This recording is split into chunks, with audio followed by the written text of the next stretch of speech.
예, 1월 28일 살린교회가 11번째 성경 공부로 시작하도록 하겠습니다. 우리 예배장님 기도해 주시고 시작하겠습니다. 하나님 아버님, 오늘 이 자리를 있게 해주셔서 감사드립니다. 아멘. 그리고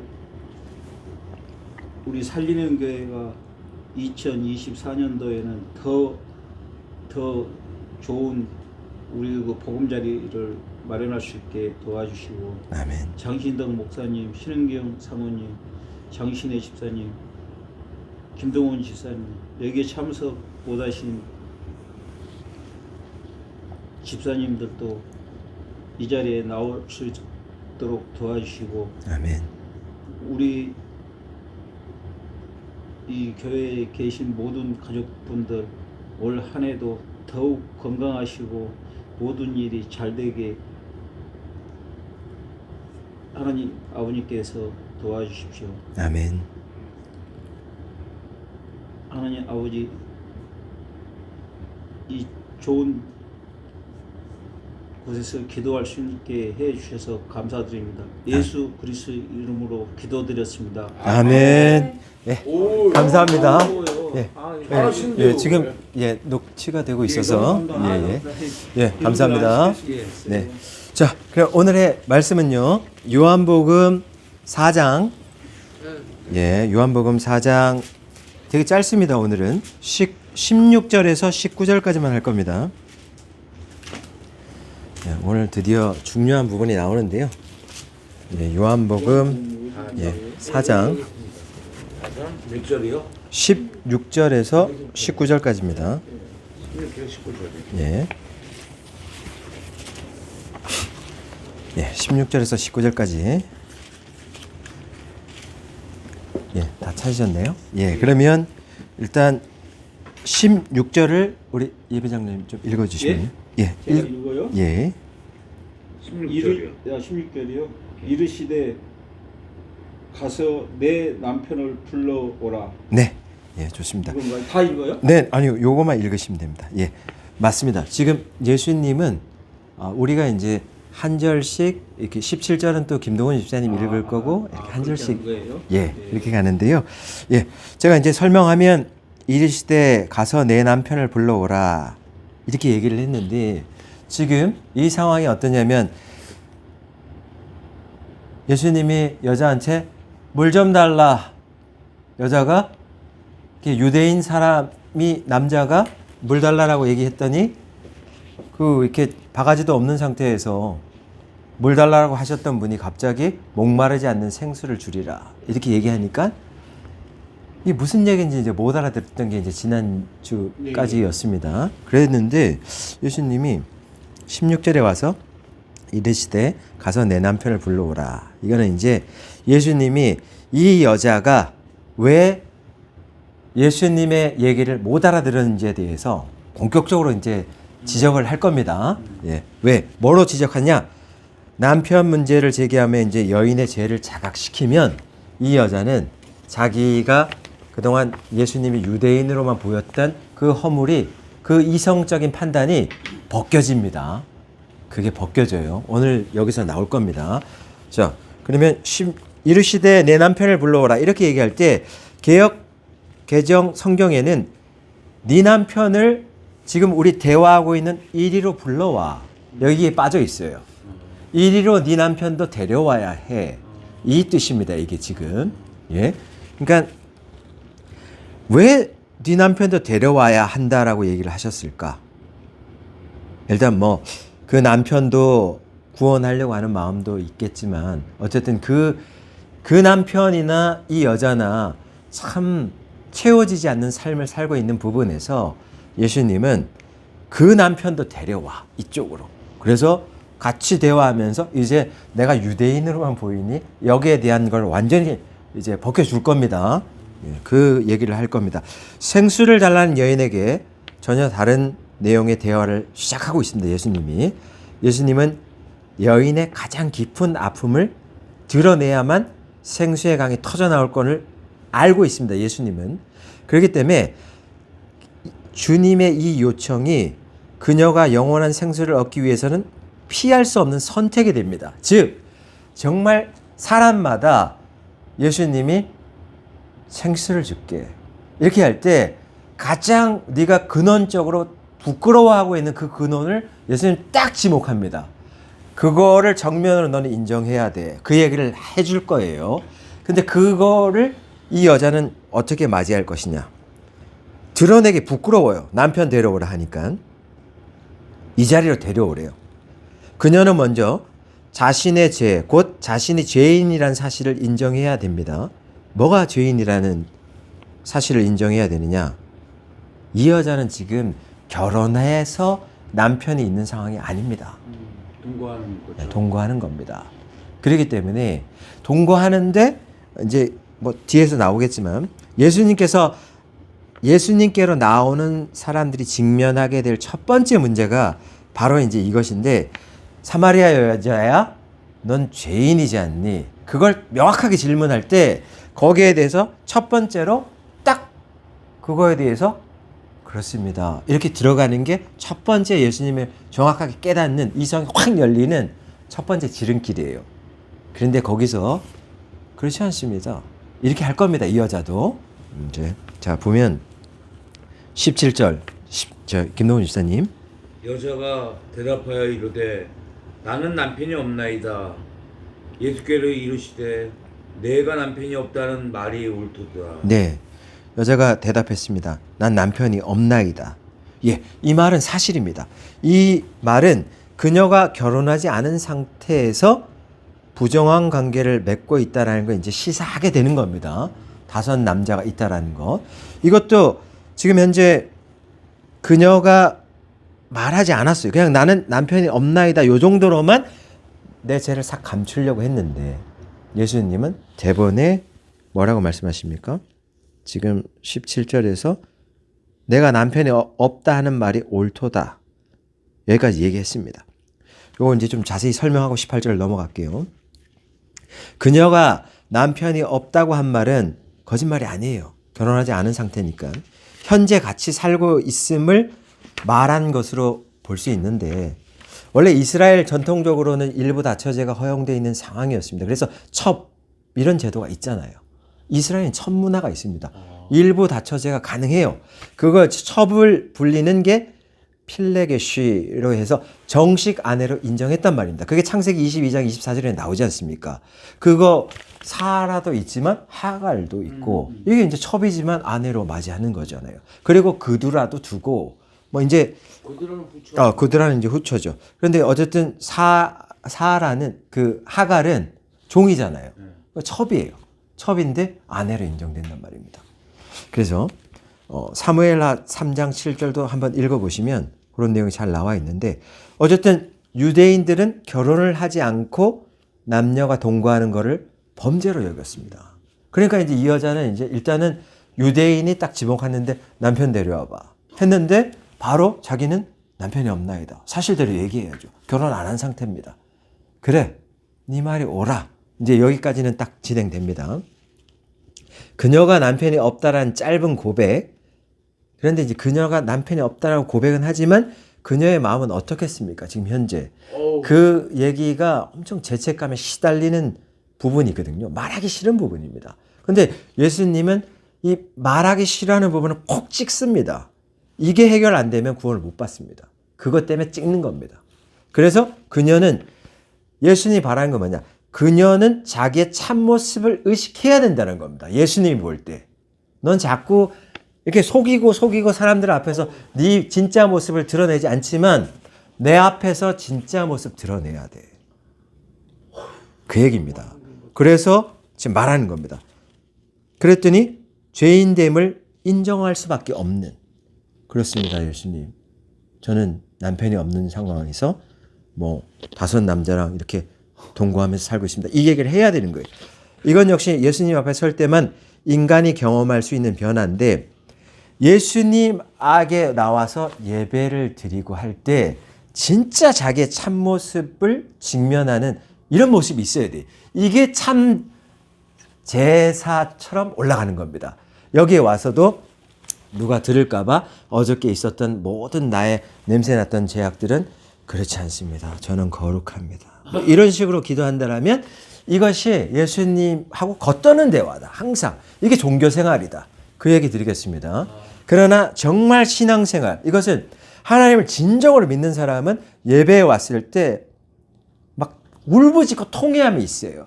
어저께까지 내가 잘못한 부분이 있으면 그것 때문에 하나님과 만나는데 하나님이 딱 예배 드릴 때 감동이 오거든요. 너 내 앞에 서 있는데 너와 같은 선지자 잘 안다 라고 할 때 내가 널 잘 안다. 이렇게 하면 그 앞에서 싹 드러나는 거거든요. 그런데도 계속 말로는 저는 그렇지 않습니다. 계속 얘기한다라면 이거는 이제 가증된 겉도는 대화가 되는 거예요. 그런 사람을 하나님 상대하지는 않습니다. 그러니까 하나님 모르는 거예요. 잘 기억하십시오. 하나님은 굉장히 공의롭고 사랑이 가득한 분입니다. 그렇기 때문에 공의와 사랑이 이게 겸비돼서 같이 오기 때문에 사랑으로 언제나 네가 죄에 있던 거 덮어줄게 이런 분이 아니에요. 죄가 있는 거를 직설적으로 이런 네 모습이 있어 하고 톡 집어 들어온단 말입니다. 그럴 때 그 공의 하나님이 그거에 대해서 다룬단 말입니다. 네 무게감이 지금 내가 볼 땐 죄 쪽으로 기울었어. 심하게 기울었어. 콕 찌고 들어왔을 때 하나님 앞에서는 이 여자처럼 예배에 왔을 때 정말 자기의 참모습을 그대로 오픈해서 하나님과 만나는 시간 됐으면 좋겠습니다. 이게 진리를 깨닫는 첫 번째 발걸음이다. 그게 말씀을 드리고요. 그 다음에 18절을 우리 사모님 읽어주십시오. 너에게 남편 5이 있었고 지금 있는 자도 내 남편이 아니니 내 말이 참되도다. 그렇습니다. 지금 여자는 말하기 싫어요. 내 남편 데려와라. 남편이 없습니다. 이 정도로 넘어갈 줄 알았어요. 왜? 여자는 여전히 유대인의 한 사람을 보고 있거든요.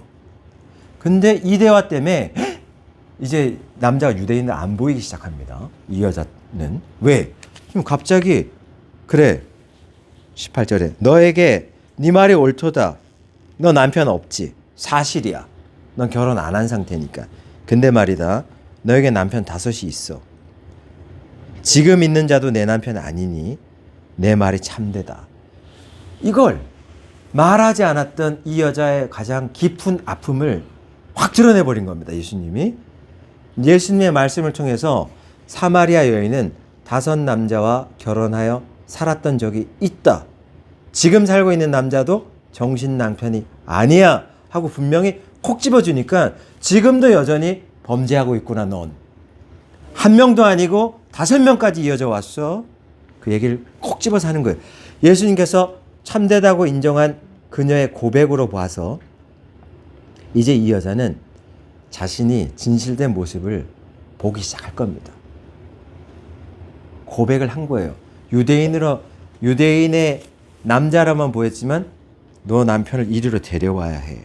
이렇게 딱 얘기했을 때 아니요, 저 남편 없어요. 혹은 이 대화를 거부하고 그 자리를 뜰 수도 있었어요.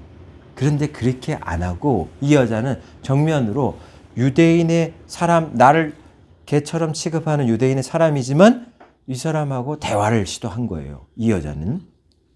그러면서 자기의 가장 싫은 아킬레스건을 딱 찔렀는데 거기에 대해서 정직하게 반응한 겁니다. 이 용감함이 이성을 여는 겁니다. 이성의 무지함은 이런 용감함에서 열린다. 그 말씀을 드리겠습니다. 이성이 똑똑해서 열리는 게 아니에요.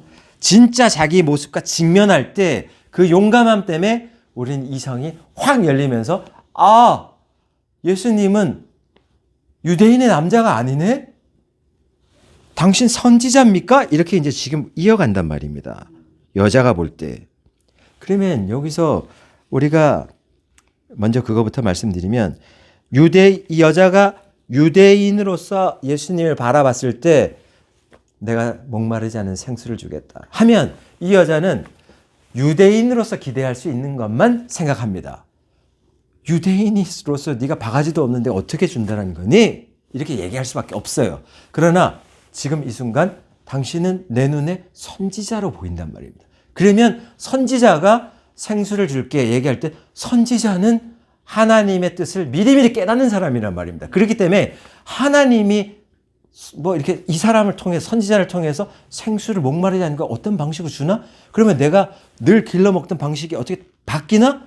기대감이 전환되는 겁니다. 이것 때문에. 그렇기 때문에 이제 약간 희미하게 생수라는 게 내가 말하는 늘 이렇게 먹던 이 물, 목마르면 먹던 이 물이 아니라 뭔가 다른 걸 얘기하시는 건가? 이제 서서히 알아듣기 시작한단 말입니다.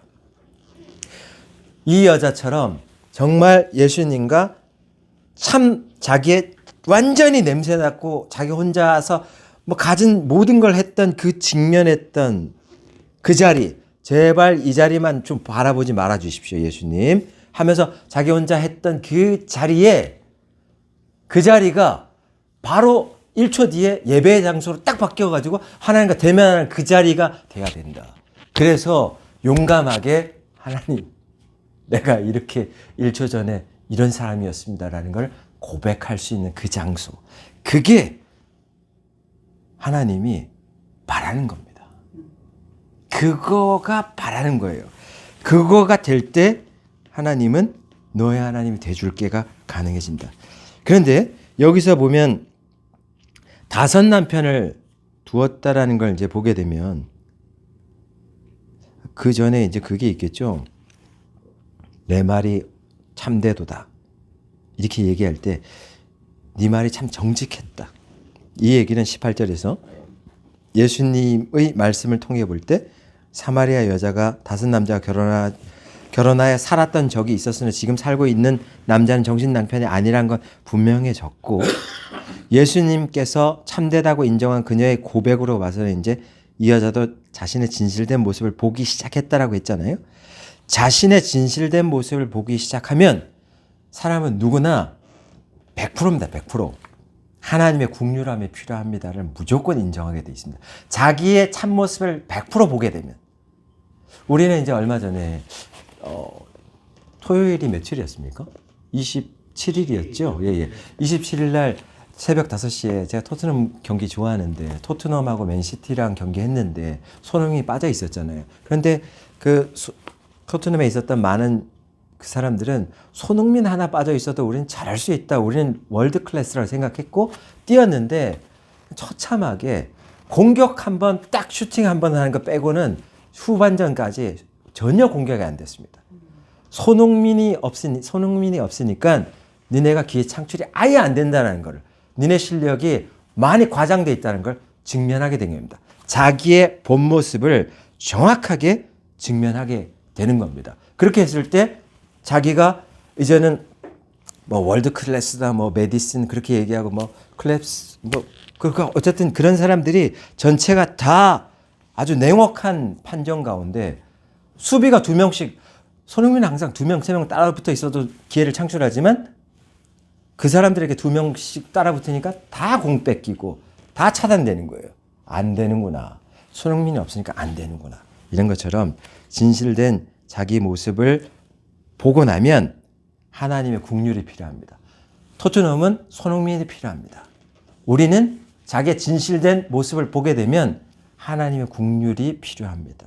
하나님의 국률이 없으면 내가 지금 생활하는 게 많이 비어 보인다는 것을 고백할 수밖에 없어요. 그리고 우리는 5 남편을 두었다는 거에서 여자의 내면 상태에 결핍이 존재한다는 거, 아주 심한 결핍이 존재하고 있다는 걸 보게 되는데 왜? 자신의 결핍을 충족하기 원했던 여자는 거듭해서 남자를 계속 만났고 여전히 채워지지 않는 공허감으로 계속 진행할 뿐입니다. 우리가 인생에서 공허감 대신에 채우고 있는 것들이 돈이나 명예나 권력이나 뭐 쾌락이나 소유 이런 것들이 있겠지만 그것으로 채워지지 않아요. 결핍의 구조를 제가 간단히 설명하겠습니다. 열정이 엄청 있어요. 처음엔 뭔가 일에 대해서 그 일을 진행하다 보니까 기쁨이 생겨서 와 됐어. 그런데 결핍이 생기기 시작합니다. 지속성이 없어지기 시작합니다. 그러다가 갑자기 허망해집니다. 요 구조로 인생은 다 갑니다. 결핍의 구조를 제가 설명드렸습니다. 그러니 이런 결핍의 구조를 갖고 있는 세상 것으로는 인간이 아무리 열정을 가졌다가 기쁨을 딱 한 번 누리고 2번 누리지만 새 차를 사서 좋다 하지만 한 3개월 지나면 지속적인 기쁨이 없어요. 그냥 이것도 허망하고 그냥 그래. 이런 인생이에요. 이게 다 되풀이 되고 있는 거예요. 뭐 아무리 좋은 대학교를 들어가 다 똑같아요. 아무리 돈을 많이 벌어도 다 똑같습니다. 그러면 세상 것에서 인간의 결핍을 채워지지 않는다는 걸 우린 사마리아 여자를 통해서 잘 보고 있다. 그래서 이 사마리아 여자가 지금 어떻게 보면 하나님으로부터 멀어진 세상 가운데 완전히 몰입해서 살아가고 있었을 때 에덴에서 쫓겨났던 사람처럼 하나님과 대면하지 못한 상태에서 살고 있었을 때 이 사람은 어떤 이방 민족처럼 뿌리 없는 삶, 그냥 안식을 할 수 없는 삶, 고향이 아는 데 가서 이방인 취급받는 삶, 이렇게 냄새나 창녀잖아 이런 삶처럼 우린 하나님 떠나 있으면 그런 세상으로부터 대우를 받으면서 뭔가 채워지지 않는 것 때문에 늘 고민하면서 살게 된다는 것입니다. 하나님과 하나님의 백성은 관계를 형성하고 있는데 결혼 비유로 관계가 형성되어 있지 않습니까? 하나님은 내가 너희 신랑이다. 백성은 너희는 나의 신부다. 이렇게 관계를 형성하고 있어요. 그래서 하나님은요, 우리에게 내 신부로서 완벽을 요구하지 않습니다. 그냥 거룩함을 원하는 겁니다. 거룩함은 내 신부니까 구별되기를 원하는 겁니다. 내 신부로서 그냥 하지 말아야 할 행동을 안 하는 거죠. 딴 남자를 안 만나는 거죠. 내 행동, 내 신부로서 그냥 우리 신랑이 있는 상황에서 그냥 보편적으로 행동할 수 있는 아내의 역할을 구별되게 해달라는 겁니다.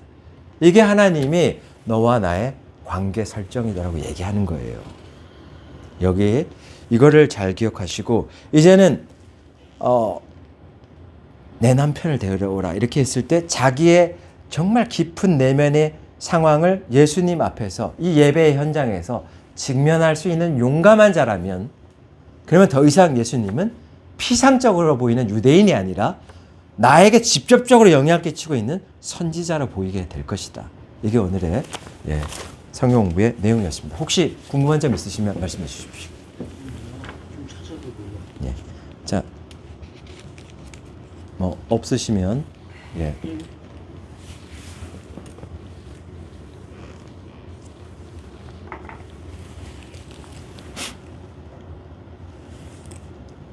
녹화를 하고 있어서 네. 자, 없으시면 근데 제가 이 예수님하고 사마리아 여자가 이렇게 쭉 얘기할 때 처음에 예수님이 정오에 무길로 여자를 만나고 나한테 물 좀 달라. 그러니까 여자가 당신 이스라엘 유대인인데 난 사마리아 여자고 어떻게 나한테 말 거냐? 말도 안 된다. 그 상황에서부터 이 얘기가 쭉 전개되는 거잖아요. 근데 예수님과 이 여자의 얘기는 굉장히 보면 동문서답이에요. 그렇잖아요. 물 달라는데 야, 너 내가 물 달라는 사람이 누군지 알았다면 내게 구하고 넌 생수 얻을 거야. 그러니까 이 여자는 또 뭐라고 얘기해요? 당신 그릇도 없는 사람이 어떻게 나한테 생수를 준다고 하냐? 나는 있어, 넌 없잖아. 이런 식이잖아요. 그러면서 예수님이 또 엉뚱하게도 이 물을 마시는 자 목마르지만 내가 주는 물 마시면 또 목마르지 않는다. 이렇게 계속하고 있고요. 그러니까 여자가 갑자기 그런 물 나 좀 주셔. 나 목마른 영혼인데 물 달라는 거잖아요.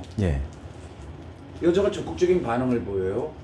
그러면서 또 흘러가면은 근데 또 예수님이 여기서 또 엉뚱하게도 물 좀 영혼이 목마르잖아 물 달라고 그랬는데 넌 네 남편 데려와. 도저히 이게 납득이 안 되지 않습니까? 근데 제가 여기서 지금 느끼는 게 뭐가 있냐면은 내 남편을 불러와라. 이때 여자는 나 남편 없다고 하지만 또 남편 5명이나 있었고 속된 말로 하면은 몸 파는 여자와 같은 완전히 인생 밑바닥의 모습이잖아요.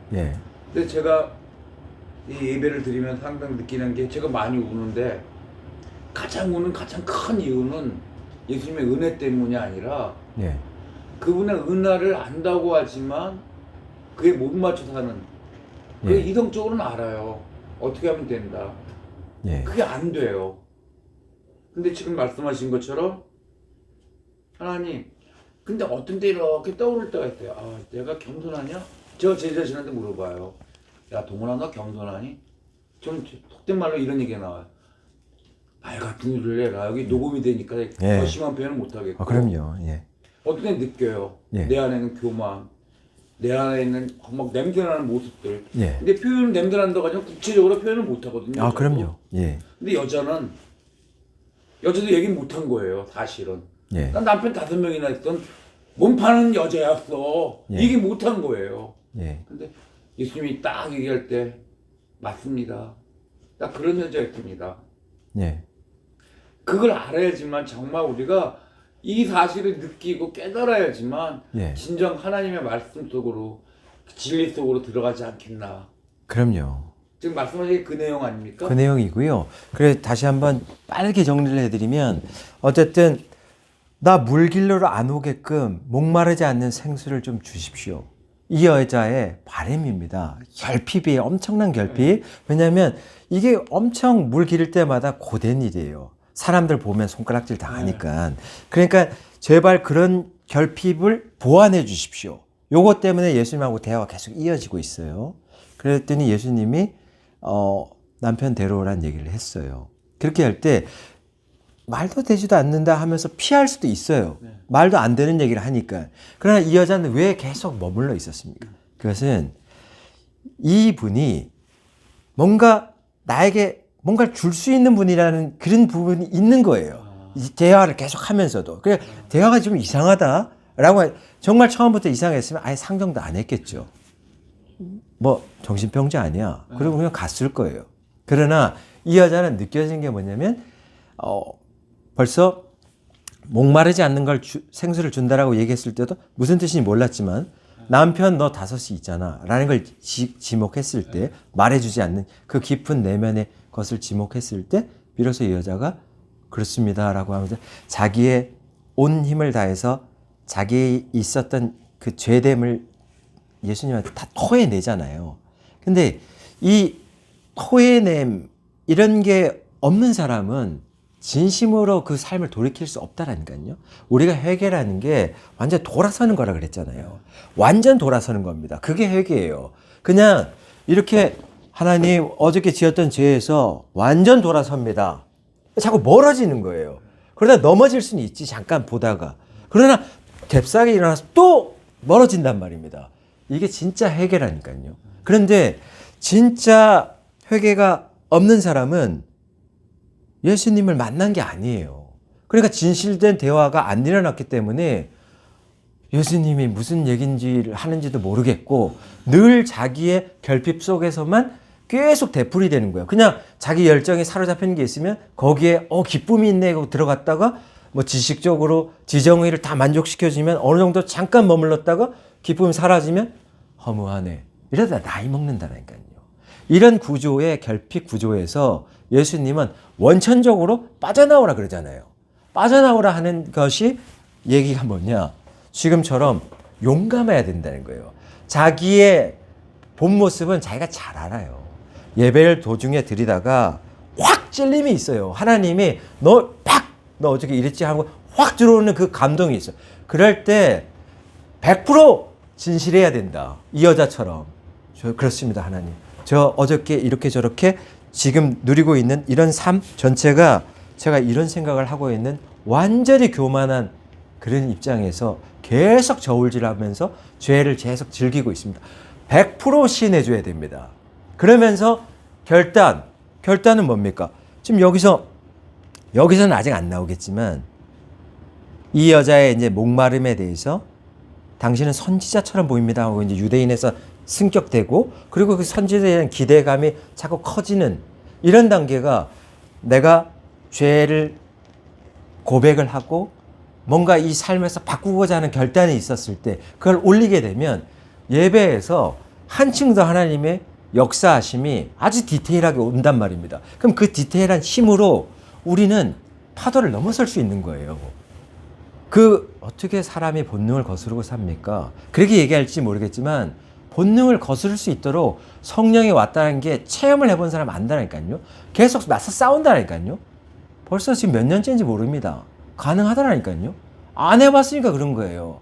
가능해요. 그렇기 때문에 가능한 상태로 예수님이 하라라고 한 거예요. 그래서 진행을 계속 하면서 싸우는 자들에게 결국에는 예수님이 뭘 알려줄 것이냐.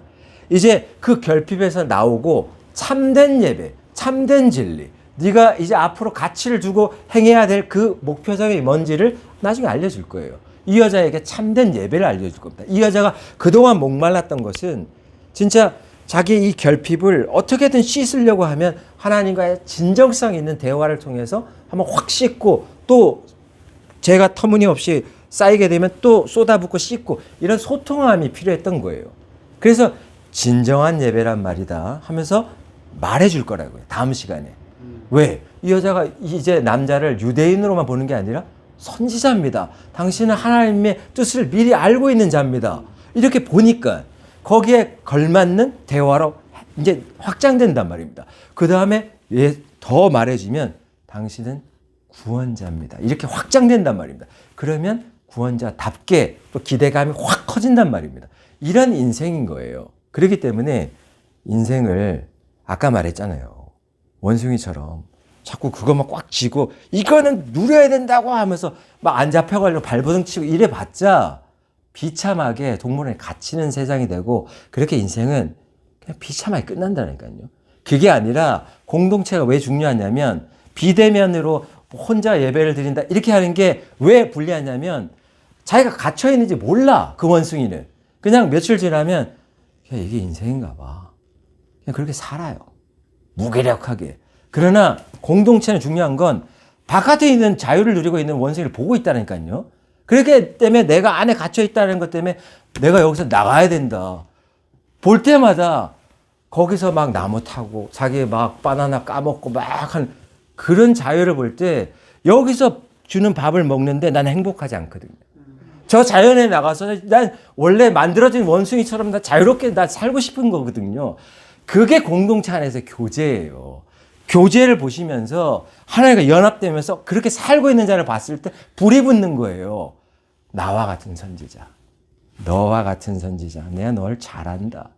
근데 내가 너와 함께 해주면서 너는 이제 모세가 말할 때 얘들아 나와 같은 선지자를 다시 세운다 한다. 할 때 사람들은 모세를 볼 때 갇혀있는 모세가 아니에요. 광야에서 역사하는 하나님과 함께 나무 타는 모세라니까요. 여기까지입니다. 자, 기도하고 마치겠습니다. 사모님 기도해 주십시오.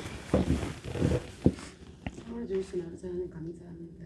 오늘 저희들 주님의 말씀을 듣고 또 삶 속에서도 변화되게 도와주시고 오늘 또한 귀한 말씀 또한 배우는 시간을 가졌는데 주님께서 저희들에게 원하시는 것들을 알면서도 정말 변화되지 못한 부분들이 있었는데 저희들이 정말 주님께로 또한 속한 자가 되어서 삶에서도 변화되고 정말 주님의 기약에 쓰임받는 합당한 자로 세워질 수 있도록 날마다 변화될 수 있도록 저희들의 심령이 새로워질 수 있도록 주님 붙잡아 주시옵소서. 아멘. 오늘 귀한 말씀을 듣고 정말 세상 속에 정말 빛과 소금의 역할을 감당할 수 있도록 저희들을 세워주시고 우리 목사님 또한 늘 정말 지치지 않도록 용육간의 강건함 붙들어 주시고 저희들이 살리는 교회 교육하는 모든 가정마다 주님 함께하여 주셔서 정말 새롭게 변화되는 귀한 가정들 될 수 있도록 축복하여 주시옵소서. 아멘. 오늘도 감사를 드리며 예수 그리스도 이름으로 기도드렸사옵나이다. 아멘.